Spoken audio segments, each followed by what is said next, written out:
Episode 203. Are these comics going to make good film and television shows? We have the Green Lantern, number 19, and we have Moon Knight, Fist of Konshu, number 4. Let's talk about it right now.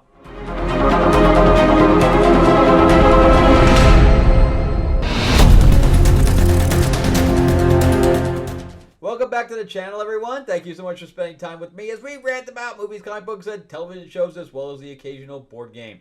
I'm your host, Frank Zanca. I'm an award-winning screenwriter, novelist, and comic book writer, as well as a filmmaker. And yeah, before we get started with Green Lantern, we got like and subscribe if you can. And we did launch the new Green Hornet anthology by Timothy Zahn and Kevin J. Anderson, and we are, after only 24 hours, which is when I'm recording this, we are 60% to goal already. We have just zoomed up. I hope we continue that momentum so we can start unlocking some stretch goals, but the link in the description below, or go to greenhornetnoir.com and jump into that because it's going to be amazing. All right, so... And we have interior art. It's we got cover art by Matt Wagner, and interior art is going to be done once we unlock the stretch goal by Dennis Calero. So check that out. All right, so let's jump into Green Lantern. This is by my buddy Jeremy Adams, who is just on our live stream. You might want to check that out. And I'm also going to see him at MegaCon. I just found out. I just texted him today, and he said, "Yeah, I'll be there." So awesome! I'll finally get to see him. I haven't seen him since I left LA. But yeah, so I gotta say, Jeremy, if you're watching, that this is probably the best issue you've written so far, as in my opinion, and purely in my opinion. I like this storyline a lot better than the last, and I think this has a lot of playful tones to it, which more fits the Hal character, I think. The other one, I think, got a little bit too diluted for me. Where this is a little bit more explaining what the fracture is and stuff like that. I really didn't get that in the first part. All right, but I was not liking the fact that he brought Carol back, and then on top of that just threw, which is probably Mark Waid or whatever, but then stole her over at the Justice League. I'm like, we're not going to see Carol anymore after we got all that setup done? But we start out with this whole big battle. And they're like, "Where's Aquaman?" They're like, "Where's Aquaman? Where is he?" And of course, we get the little editor's notes going. "See Aquaman number 1 about where he's at." I didn't like this page of art. I thought it was a little clunky, but I like that. All the Justice League is here, and I like the fact that he's turning the book into. I know we got Green Lantern Corps coming up. I really don't know why we need another book.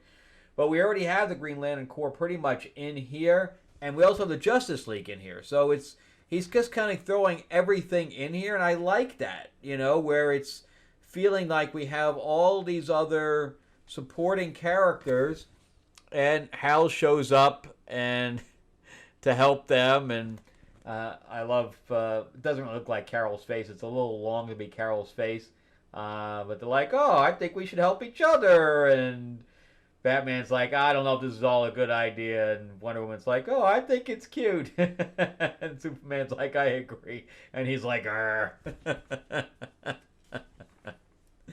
I really like that whole page. I like the dynamic between the three, which we really don't get to see very often.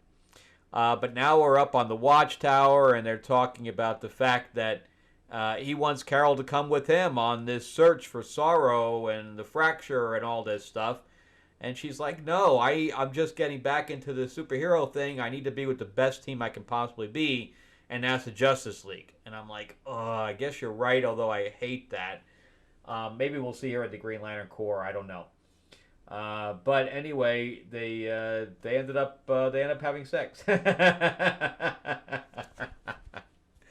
So I like all that too. Again, we got more of that playful stuff going on, which is what I missed in Green Lantern, because a lot of times we didn't get to see Carol, And Jeremy also understands that this is not a Aquaman and Mera.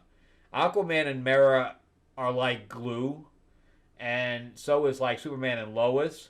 They're like glue. They're like so in love that They know each other, backwards, fronts, and insides out, and they accept each other for what they are. That is not how it is with Carol and Hal. Carol and Hal have a who's on first type of relationship. So they are both alphas to a certain degree. So they run very hot and cold. I mean, I know a lot of people have friends that have relationships, but like they have relationships like that, where they're like 1 minute they're fighting like tooth and nail, and the next minute they're lovey dovey, and that's how Hal and Carol are. They're hot and cold, hot and cold, hot and cold, which is not how the other couples are. But it's I'm not even going to talk about Batman and Catwoman. But anyway, so we have this person sneaking in here. So we have an introduction. This I like the pacing of this quite a bit because we keep jumping to other pieces, which I really like, where the story doesn't stay stagnant in 3 different scenes. But then we have her putting on like a Wonder Woman bracelet. She's getting a sword. She gets a gun, and then she looks for her ring, and she's like, "Where's my ring?" And we get this new character who's like a time traveler, Odyssey, and she has is looking for a Legion ring. So she's got like just a compilation of everything, and now we have Kyle in here. And Kyle's like, "You're going to come help me whether you like it or not." And I like the fact that this is basically a Green Lantern Corps, or, it's a Corps type of book. That's what I'm saying. I don't know if we really need an, extraneous one. But anyway, so these guys are all looking into this hole, and they get scared when they show up. And all of a sudden, this water just out of the center there, and we see this person comes out, and I don't know, this is kind of, I don't know, it's a little bit too feminine for me. I don't know. That's Connor Kent, man. That's, I don't know if that really works for him. But anyway, he ends up seeing her and is like a little bit taken with her. I missed the times when Connor was with Cassie Sandsmark. I thought that really worked, but we haven't seen that in a long time. But anyway, then back on the watchtower, it's time for them to go, and he says goodbye to Carol, and we'll see each other again soon. And she's grinning like a little schoolgirl. And the captain's chair, I really don't like the design of that ship. I'm like, wow, that is a fat tick-like ship. But it's funny because this is my novel here, but you can see that it looks very similar to my captain's chair with the platforms on the side, although they have just one big round thing where I have little stations. But yeah, the captain's chair looks extremely familiar. But anyway, we meet this other dude here who's just kind of sitting there. He's translating the book for Sorrow. And Sorrow's like, "No more pain, no more pain." I'm just not going to be. I thought he was kind of cool in the last one, but he always kind of acts like a little sissy boy. But anyway, so this guy opens up the ceiling into like a star. It's almost like a Star Sapphire type star, and all these guys come pouring out of it. And meanwhile, Hal's like, "Okay, I'm going to go check out this planet. You guys continue on. I'll meet up with you." He says, "In fact, might even beat you there." Meanwhile, then they fight over the captain's chair. "No, it's my turn, the captain's chair." Again, I thought that was funny. And so he finds the whole village is dead. And he's like, and they were bludgeoned to death. And I like how the colorist made him red, as if the light from the red lantern is shining on him, and we find a red lantern. So the way this is kind of working is that if anybody exudes a very, very strong emotion, they get the powers of the fractured thing. That kind of opens up for, like Monster of the Week right now until they close it. So it allows him to do at least a 5 to 6 issue series, if not more. because this is very open. I like it a lot. I think it really works. I like, again, I like this a lot better. But I guess we needed the whole destruction of the lanterns in the last one, or else this wouldn't work. So that last one was leading into this one. All right, so let's jump into Moon Knight.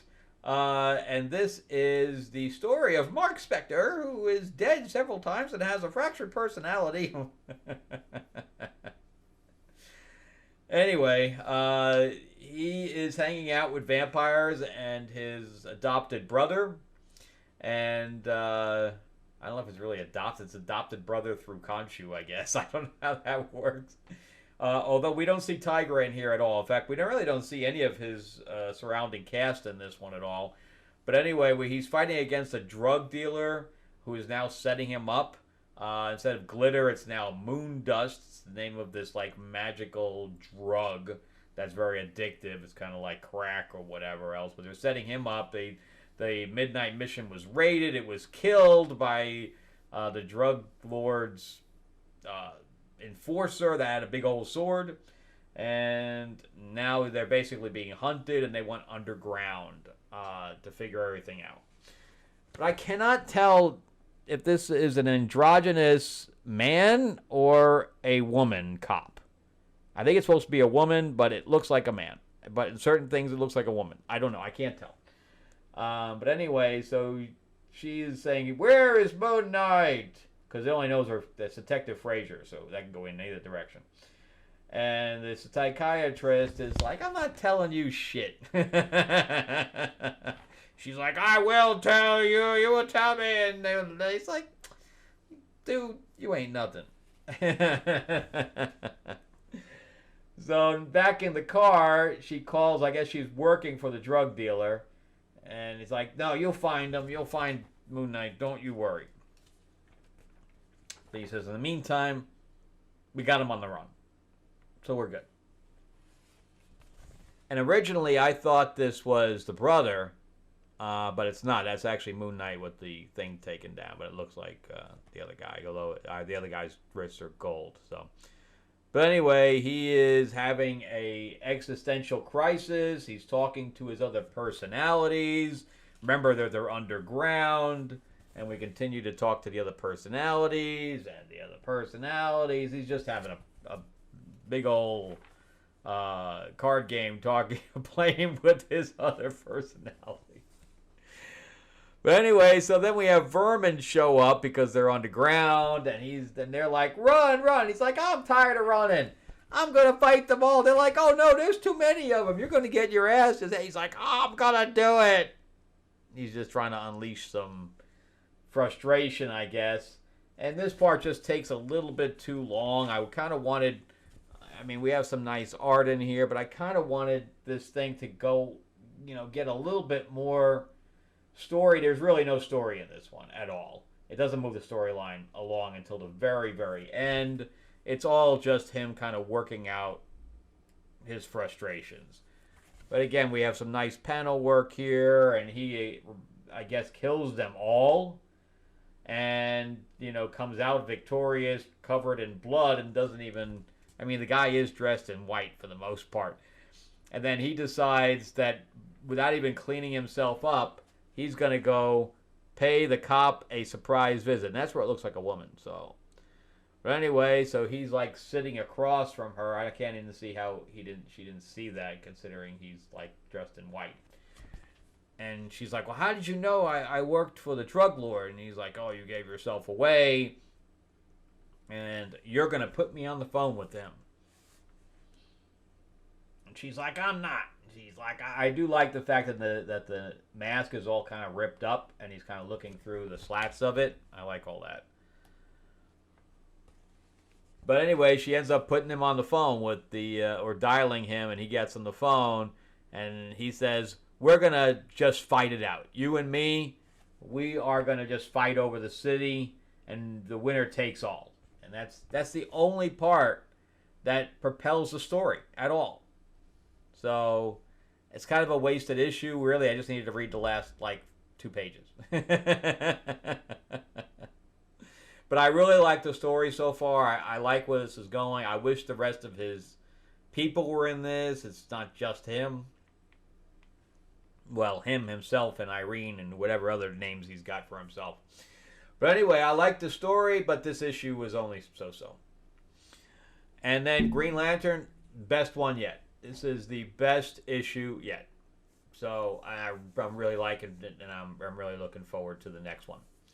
All right, well, that's it for me. Thank you guys so much for watching. I greatly appreciate it. Remember to give me that like and subscribe. And remember, too, that Green Hornet is 60% in basically 24 hours. So help us get over the finish line. Go pledge to that thing right now. It's going to be amazing. Timothy Zahn and Kevin J. Anderson, Keith DiCandido, all these people. I think I said that wrong. But anyway, Mary Phan, Matthew Baugh. It's just a pile. Bill Willingham, cover by Matt Wagner of Grendel and Batman fame. And we're going to have Dennis Calero doing the interior art once we unlock it. He did all of the Marvel Noir stuff. It's going to be amazing. Anyway, check out the link description below or go to greenhornetnoir.com and pledge on that right now. I'll see you guys on the next episode. Thanks for watching. All right, bye-bye.